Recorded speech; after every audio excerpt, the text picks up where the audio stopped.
오늘부터 토요일 날까지는 유다서를 강의하겠습니다. 유다서는 공동서신이라고 분류되는 서신서입니다. 신약 성경의 26번째 책입니다. 그 뒤로 요한계시록이 하나 있죠. 공동서신이란 말이 처음 사용된 것은 교부 시대부터 사용됐던 말입니다. 야고보서, 베드로 전후서, 요한 1서, 2서, 3서, 그리고 유다서 이렇게 이런 서신들을 공동서신이다 이렇게 말하는 것입니다. 공동서신이란 그 무슨 뜻인가? 공동이란 말이 보편적이다 이런 뜻이에요. 보편적이다. 그래서 유다서는 어느 특정한 한 교회를 향하여 쓴 서신서라기보다는 보다 보편적인 교회, 보편적인 성도들을 향하여 쓰신 서신서다 이렇게 볼 수 있습니다. 유다서는 사실 잘 읽지 않고 또 그 강대상에서도 잘 설교가 되지 않는 그런 본문 중에 한 본문입니다.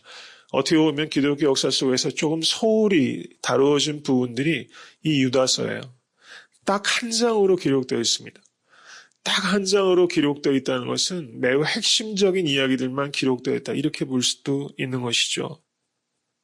이렇게 유다서가 다소 소홀하게 좀 다루어진 이유는 유다서가 갖고 있는 난해함 때문입니다.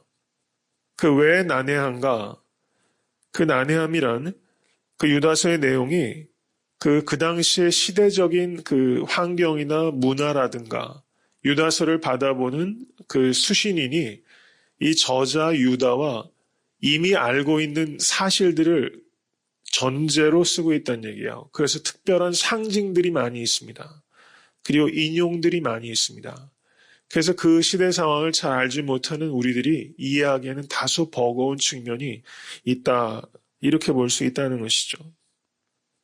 유다서를 어떻게 일반적으로 얘기하냐면 서신서의 형식을 가진 설교다. 이렇게 말해요. 서신서의 형식을 가진 설교다.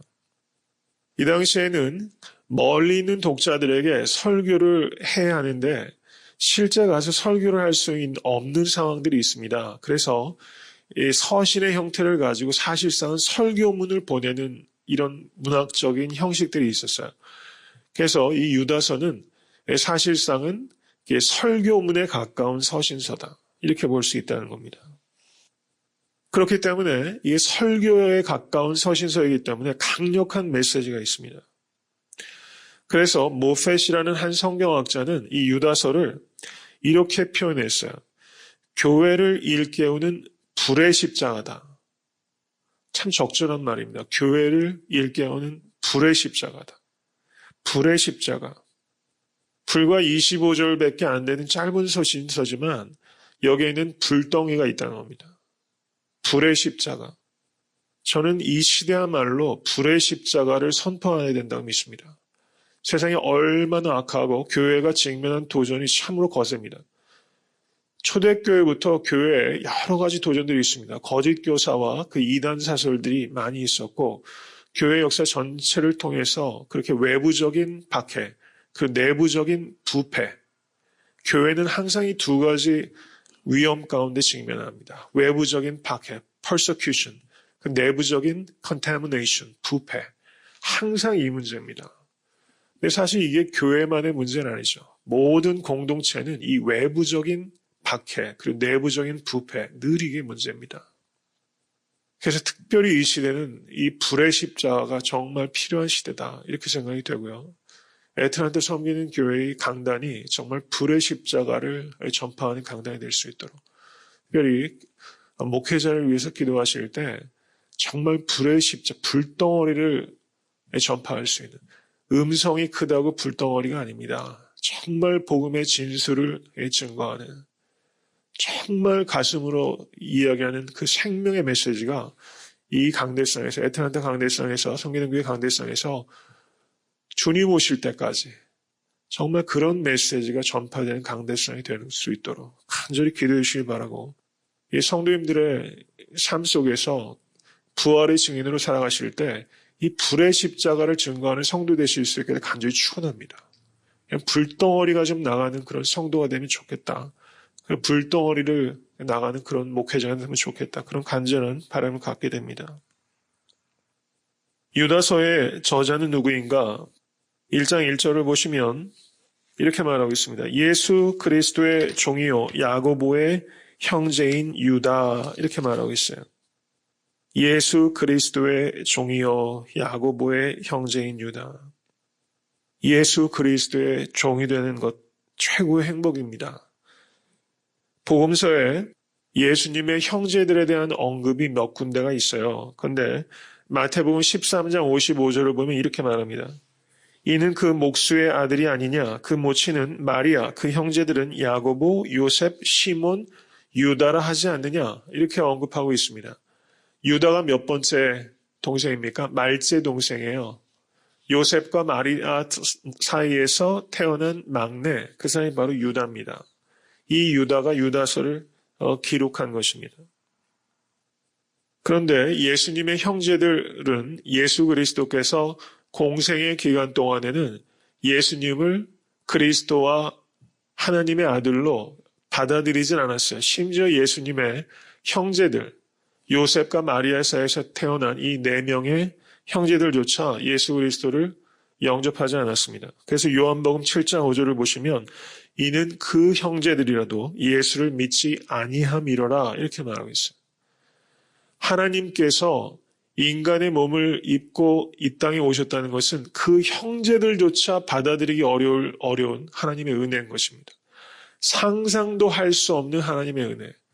하나님께서 인간의 몸을 입으시고 이 땅에 오셔서 십자가에 달려 죽으심으로 인간을 죄에서 구원하신다는 이 십자가의 도는요, 소설가도 상상할 수 없는 겁니다. 이런 것은 상상 밖에 있는 일입니다. 하나님의 사랑은 우리의 상상을 넘어서 있고 지식을 초월한 사랑이라는 것을 믿으실 수 있게 간절히 바랍니다. 그런데 이 예수님의 그 형제들이 예수 그리스도께서 죽으시고 부활하신 후에 사도들이 됩니다. 그래서 야고보서를 기록한 그 야고보가 바로 예수 그리스도의 형제죠. 예루살렘 교회의 기둥이 됩니다. 그리고 그 야고보가 나중에는 순교하게 됩니다. 그리고 오늘 본문에 그 유다 역시 예수 그리스도를 영접하고 또 신약 성경을 이렇게 기록에 남기는 사도로서 쓰임을 받게 됩니다. 고린도전서 9장 5절을 보시면 우리가 다른 사도들과 주의 형제들과 게바와 같이 자매된 아내를 데리고 다닐 권이 없겠느냐 이렇게 말하고 있어요. 주의 형제들에 대해서 언급하고 있는 겁니다. 그러므로 야고보와 적어도 유다가 예수님의 십자가와 부활과 재림의 복음의 도를 증거하고 다녔다라는 것을 볼 수 있다는 것입니다. 그럼 유다서를 받아 읽은 수신인은 누구인가? 1장 1절을 보시면 이렇게 말합니다. 부르심을 입은 자, 곧 하나님 아버지 안에서 사랑을 얻고 예수 그리스도를 위하여 지키심을 입은 자들에게 편지하노라. 이게 수신인을 기록하고 있어요. 그런데 부르심을 입은 자, 빌립보에 있는 성도들 혹은 에베소에 있는 성도들 이렇게 특정한 집단을 언급하고 있지 않습니다. 그래서 실제 수신이 누구인지는 정확하게 알 수가 없어요. 부르심을 입은 자, 우리 한 사람 한 사람은 부르심을 받은 것을 믿으실 수 있게 간절히 바랍니다. 우리는 언제 부르심을 받았습니까? 언제 택함을 받았습니까? 창세전에 택함을 받았습니다. 그리고 예수 그리스도 안에서 택함을 받은 우리들이 성령 안에서 부르심을 받아서 성도가 된 것입니다. 부르심을 입은 자, 사랑을 얻은 자, 지키심을 입은 자, 바로 이 사람이 누굽니까? 우리들입니다. 부르심을 받고 사랑을 얻고 지키심을 입은 자들이 바로 우리들이라는 것이죠. 이 사실을 늘 기억하시고 감사하실 수 있게 간절히 바랍니다. 이 유다서를 받은 사람이 누구인지를 정확하게 언급하고 있지 않습니다. 그렇지만 학자들이 일반적으로 이야기하는 것은 팔레스타인에 있는 유대인 그리스도인들을 향하여 쓴 서신서일 것이다. 이렇게 말해요. 그런데 결정적인 단서는 없습니다. 아마도 팔레스타인에 있는 유대 그리스도인들을 대상으로 썼을 것이다. 그런데 이것이 폭넓게 모든 부르심을 받은 자들에게 주는 메시지다. 이렇게 생각하면 틀림이 없습니다. 언제 유다서가 기록되었는가? 이것도 그 성경 본문 자체는 기록 연대를 말하고 있지 않아요. 그러니까 결정적인 단서가 없죠. 결론은 추론입니다. 아마도 이럴 것이다. 아마도 이럴 것이다. 때로는 그 추론도 의미가 있어요. 결정적이진 않습니다. 근데 예루살렘 성전이 무너진 것이 70년입니다. 70년. 근데 유다서가 기록된 연대는 아마도 65년에서 68년도 사이에 쓰여졌을 것이다. 이게 학자들이 그래도 가장 보편적으로 이야기하는 견해입니다. 상식적으로 그 정도 이해하시면 그래도 이해하는데 도움이 되실 것이라고 생각이 됩니다. 유다서의 그 대략적인 구조는 이렇습니다. 1절과 2절은 인사말을 기록하고 있어요. 우리 1절과 2절 같이 한번 읽어보겠습니다. 예수 그리스도의 종이요 야고보의 형제인 유다는 부르심을 입은 자 곧 하나님 아버지 안에서 사랑을 얻고 예수 그리스도를 위하여 지키심을 입은 자들에게 편지하노라. 긍휼과 평강과 사랑이 너희에게 더욱 많을지어다. 이렇게 1절과 2절을 이렇게 인사말로 할애하고 있습니다. 3절과 4절을 한번 읽어보겠습니다. 사랑하는 자들아 내가 우리의 일반으로 얻은 구원을 얻은 너희에게 편지하려는 뜻이 간절하던 차에 성도에게 단번해 주신 믿음의 도를 위하여 힘써 싸우라. 편지로 너희를 권하여야 할 필요를 느꼈노니 이는 가만히 들어온 사람 몇이 있습니다. 저희는 옛적부터 이 판결을 받기로 미리 기록된 자니 경건치 아니하여 우리 하나님의 은혜를 도리어 색욕거리로 바꾸고 홀로 하나이신 주제 곧 우리 주 예수 그리스도를 부인하는 자니라. 이렇게 말하고 있습니다. 여기에서는 유다서를 기록한 동기를 기록하고 있어요. 동기가 무엇인가? 3절에 믿음의 도를 위하여 힘써 싸우라. 힘써 싸우라라고 권면하고 있는 것입니다. 영적 리더는 이렇게 권면해야 합니다. 힘써 싸우라. 힘써 싸우라. 이 권면이 나와 있고 그 다음에 권면을 하게 된 배경을 말하고 있어요. 4절을 보시면 가만히 들어온 사람 몇 사람이 있다는 겁니다. 늘 거짓 교사가 있어요. 거짓 교사. 거짓 교사가 지금 우리가 살고 있는 세대만큼 많은 세대가 있었을까요? 저는 이 시대에 이 거짓 교사와 이 거짓 복음들이 정말로 교회에 엄청난 위해를 가하고 있습니다. 이 거짓 교사를 분별하고 거짓 가르침을 분별할 수 있는 영적 분별력이 생기실 수 있기를 간절히 바랍니다. 거저 생기지 않습니다. 말씀을 듣고 묵상해야지 생기는 것입니다. 공부해야 합니다. 그래야지 분별이 되는 것입니다. 그리고 그 뒤에 이제 내용들을 보시면 5절부터 본론이 기록되어 있는 것입니다. 5절부터 16절까지 내용을 보시면 이 거짓 교사들, 이단 사설을 퍼뜨리는 거짓 교사들을 따라가는 것에 그 결과가 무엇인지를 경고합니다. 그리고 사도적 신앙을 붙잡으라라고 권면하고 있는 것이 바로 여기의 내용이라고 할 수 있습니다. 17절부터 21절을 한번 보시죠. 17절부터 21절. 17절부터 23절 한번 읽겠습니다.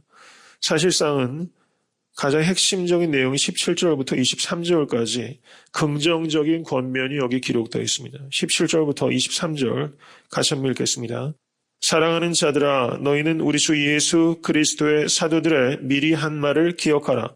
그들이 너희에게 말하기를 마지막 때에 자기의 경건치 않은 정욕대로 행하며 기롱하는 자들이 있으리라 하였나니 이 사람들은 당을 짓는 자며 육에 속하는 자며 성령은 없는 자니라. 사랑하는 자들아 너희는 너희의 지극히 거룩한 믿음 위에 자기를 건축하며 성령으로 기도하며 하나님의 사랑 안에서 자기를 지키며 영생에 이르도록 우리 주 예수 그리스도의 긍휼을 기다리라. 어떤 의심하는 자들을 긍휼히 여기라. 또 어떤 자를 불에서 끌어내어 구원하라. 또 어떤 자를 그 육체로 더럽힌 옷이라도 싫어하여 두려움으로 긍휼히 여기라. 이렇게 말씀하고 있습니다. 이 유다서를 한번 보세요. 1장 3절을 보시기 바랍니다. 사랑하는 자들아 라고 말하고 있어요. 사랑하는 자들아. 17절에도 사랑하는 자들아. 20절에도 사랑하는 자들아 라고 말하고 있습니다. 불과 25절에 이 유다는 3번이나 사랑하는 자들아 라고 말하고 있어요. 사랑이 있기 때문에 이렇게 간절하게 권면하게 되는 것입니다. 여기에서 특별히 20절에서 21절 여기에 보시면 참 귀한 권면을 하고 있습니다. 긍정적인 권면을 하고 있는 것이죠. 너희의 지극히 거룩한 믿음 위에 자기를 건축하며, 우리가 어디 위에 건축합니까? 믿음 위에 자기를 건축하는 것입니다. 성령으로 기도하며, 그리고 우리를 지키는 것은 무엇입니까? 하나님의 사랑이 우리를 지킵니다. 영생에 이르도록 우리 주 예수 그리스도의 긍휼을 기다리라. 이렇게 말하고 있어요. 그리고 22절과 23절에도 긍휼이 계속해서 강조가 되고 있죠. 긍휼이라는 단어가 3번이나 반복되고 있으면서 긍휼을 매우 강조하고 있다. 이렇게 볼 수 있습니다. 그리고 유다서의 끝에는 서신서가 인사말로 보통 끝이 나지 않습니까? 은혜와 평강이 너희에게 있을지어다. 보통 이렇게 인사말로 기록이 되는데 이 유다서는 인사말이 아니라 닥살러지, 총영, 하나님에 대한 프레이즈로 맞춰주고 있어. 매우 독특하다 이렇게 볼 수 있습니다. 24절과 25절 같이 한번 읽겠습니다. 능히 너희를 보호하사 거침이 없게 하시고 너희로 그 영광 앞에 흠이 없이 즐거움으로 서게 하실 자, 곧 우리 구주 홀로 하나이신 하나님께 우리 주 예수 그리스도로 말미암아 영광과 위엄과 권력과 권세가 만고전부터 이제와 세세 있을지어다. 아멘. 이렇게 찬송을 하고 있습니다. 거침이 없고 흠이 없이 그런 성도 되실 수 있게 간절히 바랍니다. 그렇게 서실 수 있게 될 간절히 축원합니다. 이렇게 유다는 이렇게 노래로 유다서를 마치고 있어요. 25절까지의 짧은 본문입니다. 오늘 저하고 전체적인 그 구조에 대해서 간단하게 봤지만 어떻게 불의 십자가가 느껴집니까? 불의 십자가. 이 표현을 꼭 기억하실 수 있게 간절히 바랍니다. 교회를 일깨우는 불의 십자가. 성도님들 한 분 한 분이 정말 깨우시는 그런 불의 십자가가 되시는 그런 일생 되실 수 있게 간절히 축원합니다. 가정을 깨우고 또 교회를 깨우고 옆에 있는 연약한 지체를 깨우고 내가 속한 공동체를 깨우는 불의 십자가. 이렇게 우리 모두가 쓰임 받아야 될 줄로 믿습니다.